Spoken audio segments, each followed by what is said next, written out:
Hello, family on this structure we call the interwebs, connecting us all. Today I wanted to talk about just that, connection, and also our idea of structure in family. Oh my god, you like that? Anyway, alright, let's get to it. I actually have some shit to say. Okay, so I just got off the phone after a 2-hour phone conversation with my mommy. Love her, amazing woman. It feels good where we're at with our relationship right now, being more honest with each other, finally creating that, I guess, adult relationship with mother-son or mother and daughter that you'd have when you're coming into your own and you're finally realizing I'm not your child, I am a human that's living this life with you, like just finally talking to them like they're a person and not exactly calling every time you need a bill paid or, a reservation made. It's like, I started realizing her worth more than just my mother. She's, a woman here on this planet who has a lot to give, and I wanted to start picking her brain at what her life was like at my age, or what it was like having me, raising me, what I acted like, what influenced me, what influenced her. Just questions that I have, and then it gets me thinking about what if we all did this and paid attention and got rid of ageism in one generation and started connecting with our elders and being like, you inspire us to do more. What was it like for you? Give us the direction we need to make things better.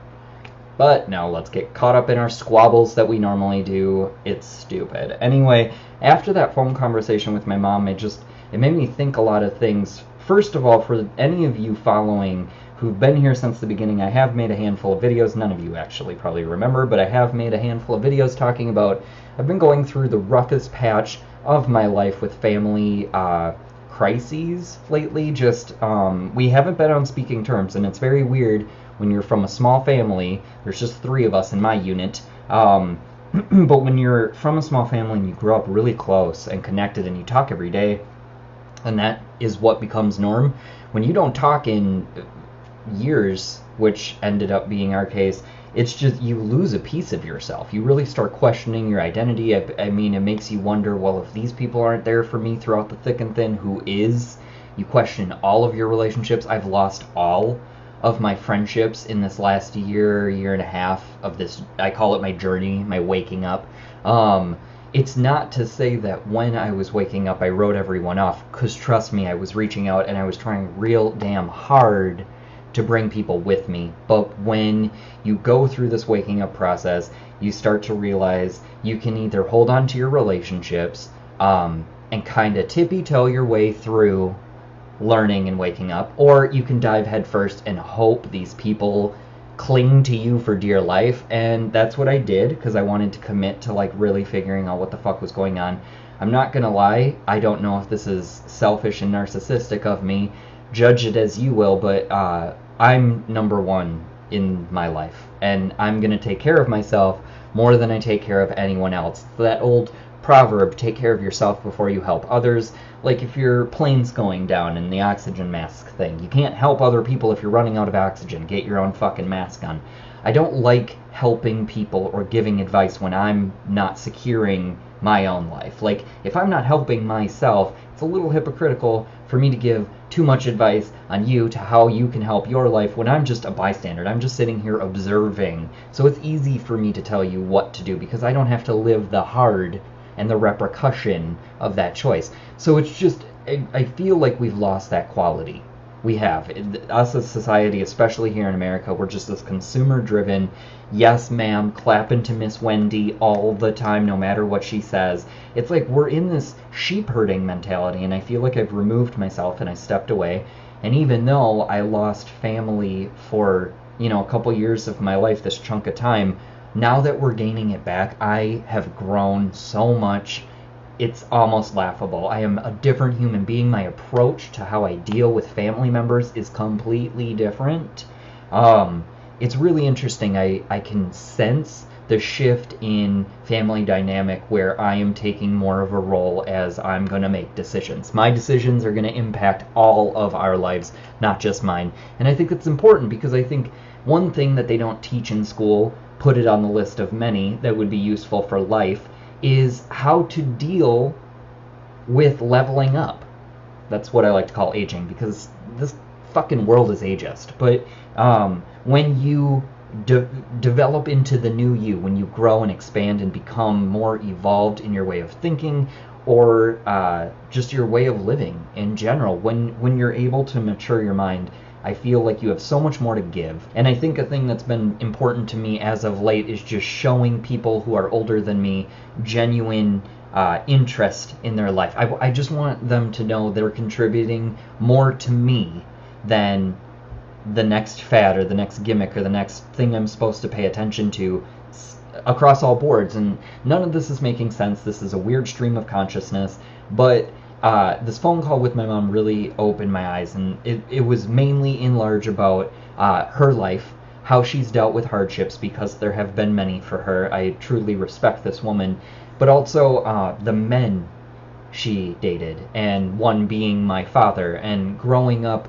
I had this weird psyche regarding family, and I was very protective of mine, which didn't allow me to grow, in a sense.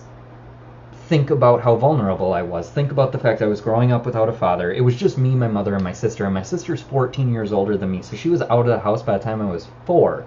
So it was mainly just me and my mom. And I grew up a huge mama's boy, connected at the hip. When she left, I would bawl incessantly. Like, I mean, I had attachment issues, as, you know, it would make sense, because you think about it, your dad leaves, you never meet him, you're gonna have attachment issues. So in that moment, I always felt embarrassed, because I was a mama's boy. I was crying. I was a little faggot crying because they didn't have their mama wolf. But now looking back, I feel so bad. My heart breaks for the little me, and for my mom, who had to see her child just heartbroken when she would go to work. But if she didn't go to work, we couldn't afford to eat. It was this cycle we were stuck in. I grew up poor, okay, and my sister grew up poor, so my mom's been poor, right? And I think this conversation, I just really wanted to let my mom know, you know what, you've been through these hardships, you've dealt with a lot of shitty men, and you've been in relationships that you didn't have to deal with, but you got yourself out of there and you took care of your kids the way you needed to, thus being the single mom. And I respected her for that, for pulling herself out of a situation rather than enduring a bad situation. I respected that. But, you know, as a kid, you're like, why don't I get to have this? And how come our fridge is empty? And how come, you know, rent is the most important thing? Why don't I get anything? Like, you grow up questioning everything because you're a kid and you don't understand that money is time, and time is what you're giving up.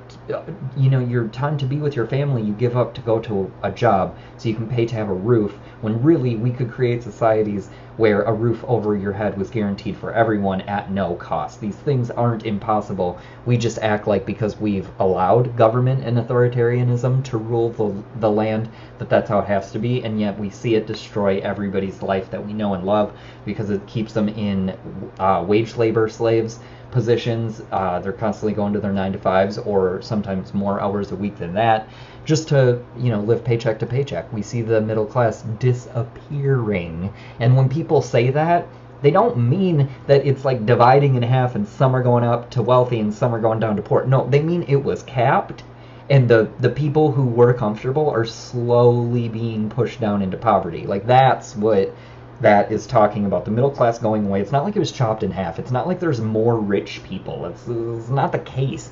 The people who are comfortable right now are going to start to feel it. It's just taking a minute, while we laymen's down here at the bottom are just barely breathing. We're suffocating down here. It's like, how people don't understand this is silly to me. People who buy into governments curing everything, it's funny. It's like what I was talking about in my last video, where I feel like you can read the Matrix when you start to wake up. It's like that scene in the Matrix where they talk about just that, being able to read the code. If you're outside of it, it appears so differently, and it almost looks foreign, because sometimes I'll hear something that's trending, right? And I'll just be like, wait, no fucking way are people buying into this. No fucking way. And it's almost like it becomes a fictional novel, and I'm like, nah, I'm just interested in nonfiction at this point. Like, it really is funny how waking up really makes you pretentious and egotistical and fucking vegan. I'm telling you, like, all these things come out of something, and there's a reason the common folk who are asleep judge it so harshly. You're designed to. It's in the Matrix to hate the people who are waking up. It's just fucking there, okay? But with all of that being said, mainly for this video, I wanted to vent some frustrations of how we just live our daily life without taking care of each other, how that in my brain connects to how I wish I could rewind time and take care of my mother, even if that means giving her a better life via me not being born. Sometimes I think about that. It's like, I don't know if many of you know of the rapper Angel Haze. She's incredible. She has this song, I wanna say it's Black Dahlia. I'm not sure if that's the right one, but it's this love letter to her mother when she was her age. So Angel Haze is basically saying, I wish I could go back in time to when you were my age and direct you and comfort you and love you in a way where you wouldn't make the horrible decisions you made that put you in the place you are now, even if that means I'm not born. And that's this mentality I'm getting in talking to my mom as she ages, and it breaks my heart. And you start to hear, your parents aging, and you see them aging, and it's you start talking about things that you never thought you'd talk to your parents about. It's scary. And it started making me think, like, I need to empathize with this woman. She was, at one point, a 30-year-old. We've lived a life that has much more in common than it does in different. And I want to connect. I want to connect with people in this real way. And that's the point of this video. This video is also a shout-out to any kid being raised without a parent being there, or being adopted, or in the foster care program. You are loved. Love yourself. Like, that's where it's going to grow from. You have to fucking love yourself. It takes a long time to fight for that. I'm still working on it. It, like, makes me want to tear up right now as I'm talking about it, because the love that my father could not give me, I had to generate within myself. And it's just, a kid shouldn't have to do that, but many the planet over do. And this is just a message to you. Stay strong. You are some of the strongest people on this earth. And you are loved, and you are wanted. It's just everybody else is so fucking confused at how to show you that. And we're all stuck in our selfish ways, and we all do this to each other, but we need to fucking stop it. We need to take care of each other. If you see a homeless person on the street, say hi. Look them in the eye. Don't turn your cheek. If you don't have money to give, that's okay. Say hi. Stop and talk to them. Some will be dicks. They have a right to be. They're sleeping on the fucking street. Some of them are taking advantage of nice people, and some of them are truly dying on the street, being left there by our authority figures who are benevolent in our eye. It's so sad. We need to start doing ourselves a favor and maintaining the structure of this umbrella we like to call a community, because that does mean we take care of each other. So with that message being out there, this video is all about love, and it's about forgiveness in a sense, just being able to let go of that energy that is tearing you apart because of thoughts of another. So hope this connected with some of you. I don't know, it was just kind of a ramblings of sorts. I felt a weird way, a good way after talking to my mom, and I wanted to, like, share this energy and what we talked about. And I know I'm coming off like a cuckoo banana hippie, I get it, but it's real. And my family, and my mom especially, disagrees with a lot of stuff in my lifestyle, like the smoking weed, or some of the stuff I'm into, but that's the truth. That's her uncomfortability with it is what I want to know, because then I can be like, what puts you there? Let's talk about that. Did you smoke weed as a kid? Was a bad experience? And there we go. There's the fun conversation I want to have. Because I know some of you are on board with me when I say you don't want to call your parents because you're going to get stuck talking to them about the weather or their job or blah, blah, and blah. And it's just this repetitive stories, and then they tell them again and again, and you just get stuck on the phone and you're like, I don't want to do this. Text me.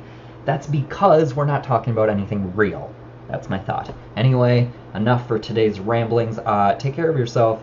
Love each other, and have conversation. Love yourself first. But anyway, I'm going to hop off here for now. I hope you were inspired in some sort of way to either reach out to someone or take care of yourself. Spend some time meditating. Loving yourself is where it starts. I'm not even kidding with this. It sounds selfish, but do it. Okay, I'll talk to you soon. Thanks for joining me. Peace.